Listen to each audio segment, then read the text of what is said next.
Hello students, today we are going to read about the next part of your chapter, sound. Now we will read about speed of sound. Sound travels with different speeds in different medium. We have seen it earlier also. The speed with which sound travels depends on the nature and density of the medium. Okay, if the medium is dense, the speed will be more or the sound speed will be more. Speed of the sound changes with the atmospheric conditions like temperature, atmospheric pressure and humidity. Therefore, we use the word approximately with the speed of the sound. Approximately means it's not that exact figure, but it is near to it. Sound travels the faster in solids and slower in the liquids. It is slowest in the gases, and if there is vacuum, that means sound cannot travel there. You already know that moon is having no atmosphere. It is vacuum on the surface of the moon, so we cannot hear any sound on the moon because sound travels with the help of medium. The astronauts talk with each other through radio sets. This is because radio waves can travel in vacuum also. Now we will read about some terms related to sounds so that you can understand it easily. Sound travels in the form of waves. Waves are characterized by three basic quantities: frequency, amplitude, and time period. Now let us take an example of periodic vibration of a simple pendulum. Here on your screen you are seeing a slide or a diagram where you can see a simple pendulum. Now you will say that what is a simple pendulum? A simple pendulum consists of a small metal ball which is known as bob, suspended by a long thread from a rigid support such that the bob is free to swing back and forth. The motion of the bob of a pendulum from one extreme position to the other extreme position and back is called one oscillation of the pendulum. Next is the time period of the pendulum. The time taken by the bob of a pendulum to complete one oscillation is called the time period of the pendulum. You can understand it like this, that you are seeing a diagram on your screen. Here you can see that to travel from extreme position B to C and back to B is called the time period of the pendulum. As long as the amplitude of oscillation is small, the pendulum takes equal intervals of time to complete each oscillation, and it is denoted by T and measured in seconds.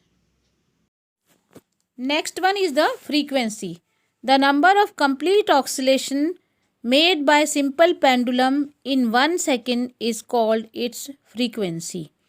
The SI unit of frequency is Hertz because it is named in the honor of German physicist Heinrich R. Hertz. It is denoted by N or F. Now we will read about characteristics of sound.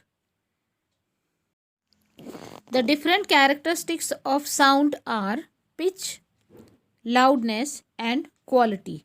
Two of the main characteristics of the sound are pitch and loudness, and we are going to read about them only. Pitch in turn are determined by the frequency and amplitude of the wave respectively. So first of all we are going to read about pitch. Pitch is the characteristic of sound by which you can distinguish a shrill sound from a grave sound even though the two sounds have the same loudness. Pitch is a subjective measurement. However, the pitch of a sound depends upon the frequency of vibrations. Here you can see that the pitch of the sound produced by an object vibrating with a low frequency is low, and the sound is called a grave or flat sound. Here in this slide you can see that the pitch of the sound produced by an object vibrating with a high frequency is high, and the sound is called a shrill sound. Thus, the higher the frequency of the sound, the higher will be its pitch and vice versa. You can also understand it like this, that the voice of children and ladies is shrill as compared to the voice of men, because children and women have short vocal cords which therefore vibrate with a high frequency to produce high pitched shrill voice. Men have large vocal cords which vibrate with a low frequency to produce low pitched grave or flat sound. Now we will read about loudness. It is a common experience that when you shout, you produce a louder sound. Similarly, when you whisper, you produce a feeble sound. Loudness is a characteristic of a sound by which a loud sound can be distinguished from a faint sound even though both have the same pitch.